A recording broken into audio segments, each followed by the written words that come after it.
live on Speed. 10 greatest finishes in NASCAR history. Who's gonna get off? Here he comes! Here he comes! He's got him this time. It's gonna be a drag race. Whoa! They touch! They touch! Craven got him!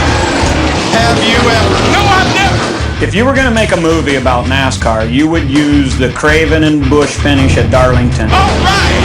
What a finish! That should go down in history as one of the greatest finishes ever. That finish was amazing. Conjures up memories of Ben-Hur, the great Charlton Heston movie where, you know, the wheels are going side by side. This is what NASCAR is. It's just fender to fender leaning on each other. I'm talking about door handle to door handle, beating and banging. The two cars were sliding all over the place, hitting the wall. Into the wall goes Busch. But Kurt would still pull away, and Ricky was better in one part of the track than Kurt Busch was. Two guys racing for the win at one of the most challenging racetracks that's ever been built. Not only just the finish, but the last 8 to 10 laps. Every lap was like, are they going to make it out of the turn? I don't remember who was running third, but I'm thinking he had a pretty good shot at winning the race. Here comes Blaney. Blaney, now the best car on the track. Oh, baby! That racetrack is barely wide enough for one car, much less two cars. You talk to any rookie at Darlington and you don't go in the turn side by side. We both drove down into turn one, side by side. You don't do that at Darlington, and we both slammed into each other, slammed into the fence. That was not a very good idea. Look, the crossover move, he got into it. And then I was like, well, if you want to be that aggressive, I'm going to be this aggressive.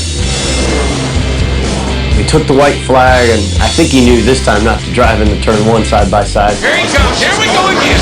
He's going to wait on this. He's going to put the crossover on it. He realized that wasn't a good move that last time. When they came off turn 4, banging on each other, pointed basically at each other, I knew neither one of them was going to lift off the gas. When I came out of turn 4, his car came up, mine came down a little bit, and they just locked together. The metal clanging together was kind of an eerie sound. It was tough because not a lot of people know, but my power steering was gone. And I grabbed all the wheel I could to turn it back to the right. If you look at it, the steering wheels are not pointed straight ahead, they're pointed into each other.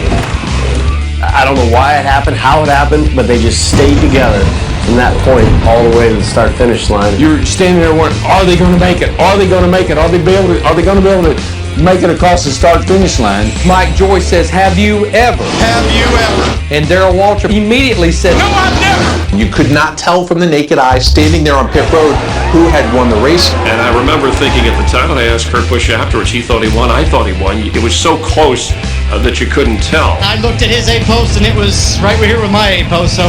We looked in one of the pit boxes for a replay. That's when we saw that Ricky Craven had won by about 6 inches, the closest finish in NASCAR history. Closest finish in history happens at NASCAR's oldest paved super speedway. When they built that track, obviously they got something right. He beat me by 0.02 of a second. I mean, it's amazing. The more times I tell the story, I feel like I'm going to win the race one of these times. we may broadcast races for another 10 or 20 years, and we may never be able to call a finish like that. And I remember actually getting to Kurt Busch, and all I could think to say when I interviewed him was, "That was a hell of a race." That was a hell of a race. I don't think I asked a question. I think I just made a comment. It's the highlight of all highlights. It was the perfect finish to a race.